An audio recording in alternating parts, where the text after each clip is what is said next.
Welcome to this explainer on the Sūtra on Essential Wisdom. Today, we're embarking on a journey that literally bridges a 2,000-year-old Buddhist text with cutting-edge modern digital preservation. We'll be unpacking some truly profound teachings on personal development and, seeing exactly how these ancient words have survived all this time to reach our screens today. Let's dive right in. So starting off, this specific digital edition from the CBA to ebook collection tells us something incredible. The text itself, the Mahāyāna Vaipulya Sutra on Essential Wisdom, was actually translated by the Tripitaka master An Shigao. And get this, it happened all the way back during the Later Han Dynasty. I mean, think about that. We are basically looking at a beautifully preserved digital snapshot of ancient history right here. The whole scene opens up in the ancient city of Sravasti, and it brilliantly illustrates this classic dynamic between student and teacher. Maitreya Bodhisattva approaches the Buddha and says, "World-honored one, I wish to ask a small question. If the world-honored one will allow me to ask, I will dare to state it." It's such a respectful, almost cautious approach, isn't it? And it immediately builds this fantastic narrative mystery. Like, what exactly is this supposedly small question that he's almost hesitant to even bring up? Well, spoiler alert, it turns out it wasn't a small question at all.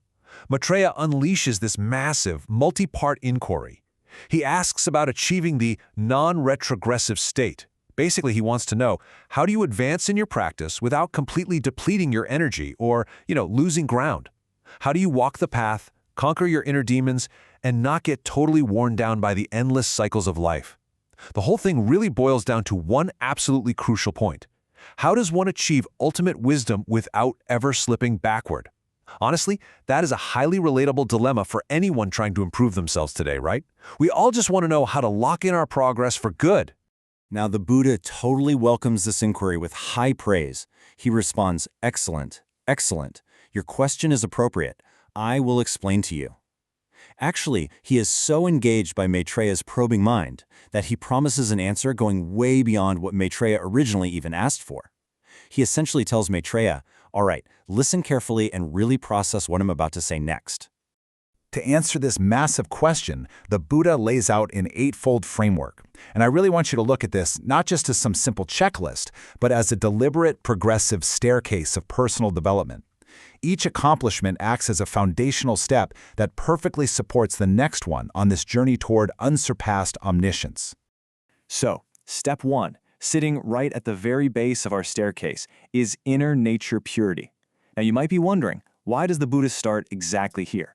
Well, it's because before you can take any meaningful external action, before you can truly give to others or practice real compassion, you have to establish an unblemished internal state.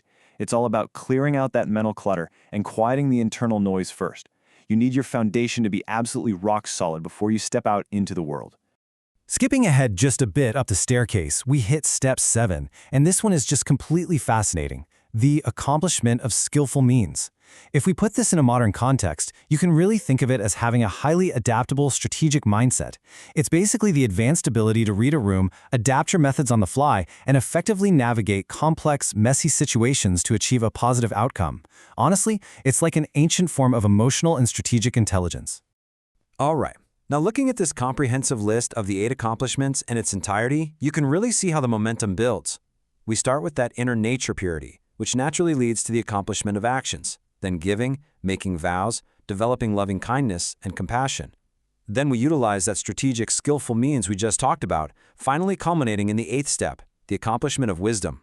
The text actually tells us that hearing this beautifully structured path brought profound joy to Maitreya and the entire assembly.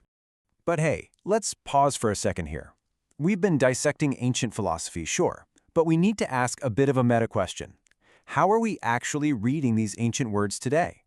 Like, how did an ancient text from the Han Dynasty magically become this pristine digital file sitting right on our screens? Well, that brings us to the CBA Foundation. You'll notice their logo and donation QR code represented here.